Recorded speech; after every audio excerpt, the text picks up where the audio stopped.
जय माता दी, जय महाकाल। मैं राजगुरु जी महाविद्या आश्रम में आप सभी का स्वागत करता हूं। आज हम बात करेंगे अघोर शिव साधना प्रयोग।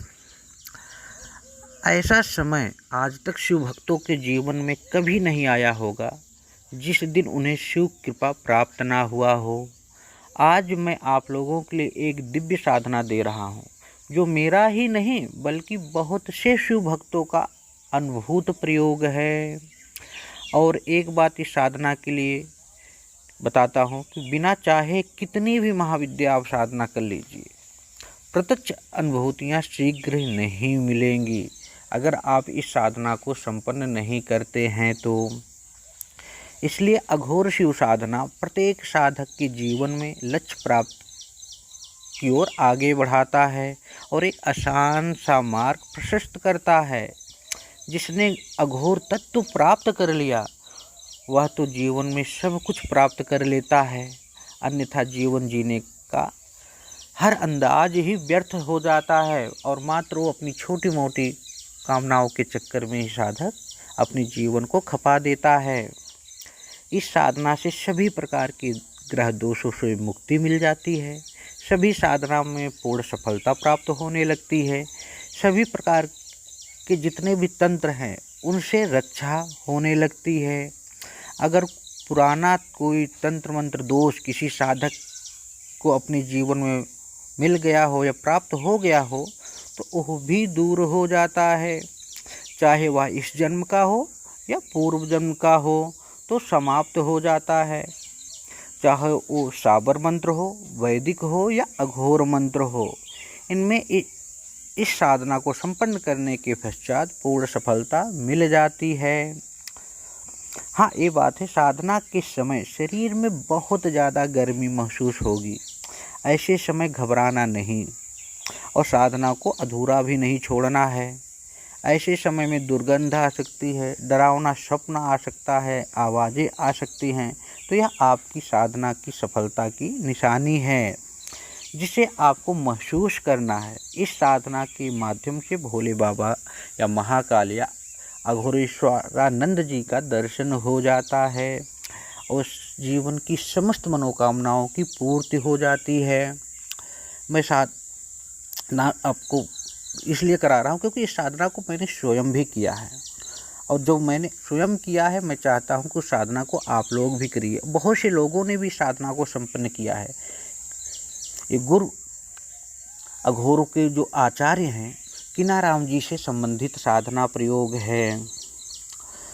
कितना भी भगवान शिव के बारे में लिखा जाए, पढ़ा जाए, लेकिन उनके बारे में उनका गुणगान करना असंभव है। और दूसरी बात है, भगवान शिव तंत्र के जनक हैं और मैंने एक चीज़ ये भी देखा है कि बहुत से साधक साधनाएं करते हैं, उन्हें सफलताएं नहीं मिलती है तो आधी अधूरी मिलती है।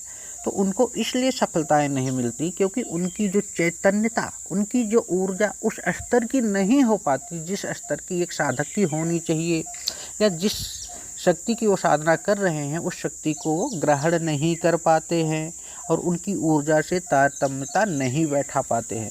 अगर इस साधना को आप संपन्न कर ले, हमने कई लोगों को कराया और अनुभूतियाँ भी हुई। और दूसरी जो महाविद्याएँ हैं, काली तारा, छिन्नमस्तिका, धूमावती या ये छड़ियाँ, योगनियाँ, परी, शहजाद, पीर जैसी साधनाएं हैं, उनमें भी उनको बहुत ही सफलता प्राप्त हुई है। तो इस साधना को गुरु परंपरा के माध्यम से दिया जाता है। तो मेरा सिद्धांत है कि इस प्राचीन ब्रह्म विद्या या कोई भी विद्या हो, किसी से अछूती ना रहे। जो साधक है, साधना करना चाहता है, वो आगे बढ़े और साधनात्मक रूप से अपने जीवन को आगे ले जाए। साधना करना कैसे है इसका मंत्र बताता हूँ। पहले ओम हरं ह्रीं हुम अघोरोभ्यो सर्व सिद्धिम देह देह अघोरेश्वराय हुम ह्रीं हम ओम फट। ये मंत्र डिस्क्रिप्शन में मैं दे दूंगा, हो सकता है कि रिकॉर्डिंग में दिक्कत हो जाए। तो इसका 11 माला मंत्र का जाप काले हकीक की माला या रुद्राक्ष की माला से आपको करना है। दिशा ईशान्य की ओर आपका मुंह होगा, आसन वस्त्र काले रंग का होगा, परंतु अगर आपके पास ये ना हो तो आप सफ़ेद रंग भी इस्तेमाल कर सकते हैं। माला रुद्राक्ष या काले हकीक का हो और पारद का शिवलिंग हो तो अच्छा है, नहीं तो अपने आसपास किसी योग्य गुरु से भगवान शिव का यंत्र, गुटिका और माला प्राण प्रतिष्ठा मंत्र सिद्ध चैतन्य संकल्पित सिद्ध प्राप्त कर लीजिए। पूजन आप करते हैं उसी समय यह साधना संपन्न करना है। रात को साधना से पूर्व गणेश का पूजन करें। लोहे की कील से अपने आसन को गोल गोल चारों तरफ से घेर दें।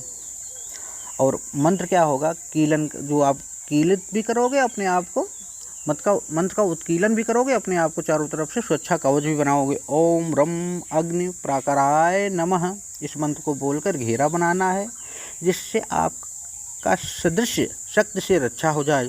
जो अदृश्य शक्तियाँ हैं उनसे रक्षा हो सके। माथे पर महामृत्युंजय मंत्र बोलकर भस्म और चंदन से तिलक करिए।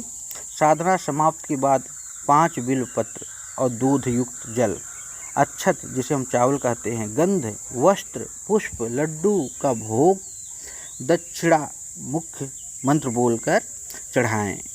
इस साधना से 11 माला मंत्र का जाप करना है। साधना 11 दिन की है, परंतु 31 दिन करने का प्रयास करेंगे तो आपकी समस्त प्रकार की मनोकामनाएं भी पूर्ण होंगी, समस्याएं भी दूर होंगी, भगवान शिव का आशीर्वाद भी मिलेगा और प्रत्यक्षीकरण दर्शन भी होगा। और जब इस साधना के साथ और साधनाएं संपन्न करेंगे तो आपके जीवन में इतने अलौकिक अनुभूतियां होने लगेंगी जिसका आप वर्णन नहीं कर सकते। कुछ ऐसी चीज़ें होती हैं जो हम आपको बता नहीं सकते। हर साधक की अपनी अपनी अनुभूतियां होती हैं। देखो, मेरा एक ही सिद्धांत है कि इस प्राचीन विद्या का प्रचार प्रसार हो, जन जन तक पहुँचे, सभी फायदा उठाएं। अगर आप करना चाहते हैं तो आप हमसे भी संपर्क कर सकते हैं, अपने आसपास किसी योग्य गुरु से भी संपर्क कर सकते हैं। हम ये नहीं करते कि आप हमसे संपर्क करो। अगर आपके आसपास योग्य गुरु है तो उससे भी संपर्क करो, लेकिन यंत्र माला गुटिका के बिना साधना कभी भी संपन्न मत करो। क्योंकि जब आप साधना करते हैं तो उसकी शक्तियों को आप एनर्जी को डेवलप करते हैं, अपनी तरफ आकर्षित करते हैं, और उस शक्ति को कंट्रोल करने के लिए वो यंत्र होना बहुत ज़रूरी है। जिस तरह मंदिर में मूर्ति की ज़रूरत है, उसी तरह साधना में यंत्र माला गुटिका की ज़रूरत है। कोई दिक्कत हो, परेशानी हो तो हमसे संपर्क करो, हमारे महाविद्या आश्रम से संपर्क करो, अपने आसपास किसी योग गुरु से संपर्क करो। इसी तरह आप हमारे महाविद्या आश्रम चैनल को सब्सक्राइब करें, बेल आइकन को प्रेस करें, लाइक करें, शेयर करें। जय माता दी, जय महाकाल।